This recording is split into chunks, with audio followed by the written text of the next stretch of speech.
રંગોનો તહેવાર હોળી આનંદ, ઉત્સાહ અને એકતા લઈને આવે છે. ખાસ કરીને ધૂળેટીના દિવસે લોકો એકબીજાને રંગ લગાવી ઉજવણી કરે છે.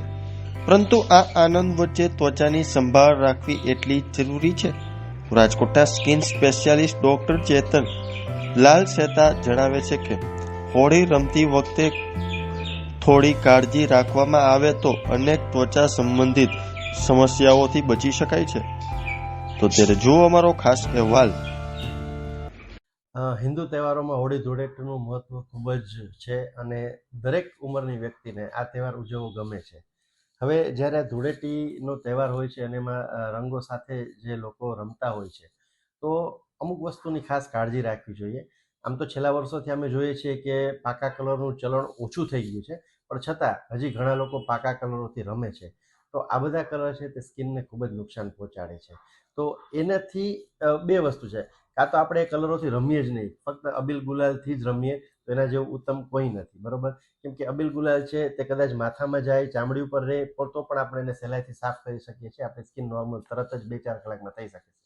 જ્યારે આ પાકા કલર હોય છે એ જો વાળમાં ચોંટી જાય અથવા સ્કિન પર રહે, તો એને કારણે ઘણી વખત એલર્જીક રિએક્શન આવતા હોય છે, જેમાં પેશન્ટની ચામડી લાલ થઈ જાય, ખંજવાળ આવે, ઢીમચા ઉપસી જાય, અને ઘણી વખત સિરિયસ રિએક્શન આવે અને એમાં આંખમાં જાય કે આજુબાજુની સોફ્ટ સ્કિન હોય મોઢામાં કે જાય, તેમાં ગંભીર પ્રકારનું રિએક્શન પણ આવી શકે છે. ખાસ કરીને વાળમાં જો પાકા કલર લાંબો સમય સુધી રહે તો એ વાળને પણ નુકસાન કરે છે. વાળ રફ થઈ જાય છે અને ઘણી વખત વાળ એટલા બધા ખરી જતા હોય છે કે તહેવારની મજા એક વખત સાઈડમાં રહી જતી હોય છે. તો લોકોએ અબીલ ગુલાલથી જ રમવાનું આગળ રાખવું જોઈએ અને એ પહેલાં રમતા પહેલાં પણ અમુક સાવચેતી રાખવી જોઈએ કે તમારી સ્કિનને સનસ્ક્રીન લોશન લગાડીને, મોઇશ્ચરાઇઝિંગ ક્રીમ લગાડ્યા પછી જ કલરથી રમવા માટે જાઓ. એટલે એને કારણે શું થશે કે સ્કિન ઉપર એક લેયર થઈ જશે, તો આ કલર છે તે તમારા ચામડીના દરેક પડ સુધી પહોંચી નહીં શકે. તો તમે રમવાનો આનંદ બી માણી શકશો અને સાથે સાથે તમારી સ્કિનને બી આનાથી તમે બચાવી શકશો. સિમ્પલ વસ્તુ, જો તમે અબીલ ગુલાલથી રમ્યા છો તો ખાલી સિમ્પલ પાણી અને રૂટીન તમારું જે સોપ હોય કે બોડી વોશ હોય એનાથી બાથ લેશો તો એ ક્લિયર થઈ જ જશે. એના માટે બીજા કોઈ પણ વસ્તુ, ઓઇલ કે કેમિકલ્સ કોઈ બી યુઝ કરવાની જરૂર નથી. હા, જો તમે પાકા કલર છે તો કદાચ એક જ વારમાં એ ક્લિયર નહીં થાય, પણ એના માટે બી બીજા સ્ટ્રોંગ કેમિકલ્સનો ઉપયોગ ન કરો.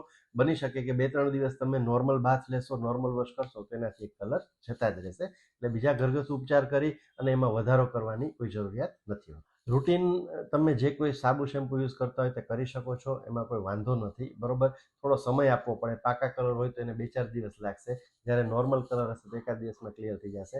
વાળમાં જો એની અસર હોય તો એના માટે તમે રૂટીન શેમ્પુ જે સારા આવતા હોય છે કોઈ બી બ્રાન્ડના, એ તમે યુઝ કરી શકો છો, જે રેગ્યુલર યુઝ કરતા હોય. અને સાથે સાથે કન્ડિશનર 1-2 દિવસ યુઝ કરશો તો વાળની જે રફનેસ છે તે નોર્મલ થઈ જશે. તો આપને એવું લાગે કે આપને કોઈ પણ પ્રકારનું રિએક્શન આવ્યું છે, જેના લક્ષણોમાં સ્કિન રેડ થઈ જાય, ખંજવાળ આવે, બળતરા થાય, ઉપસી જાય અથવા પાણી ભરેલી ફોડકીઓ થઈ જાય, તો પછી બીજા કોઈ પણ ઘરગથ્થુ ઉપચાર કર્યા વગર સીધું તમારે નિષ્ણાતની સલાહ લઈ અને દવાનો કોર્સ, ટ્યુબનો કોર્સ વ્યવસ્થિત કરી લ્યો તો 5-7 દિવસમાં ક્લિયર થઈ શકે છે.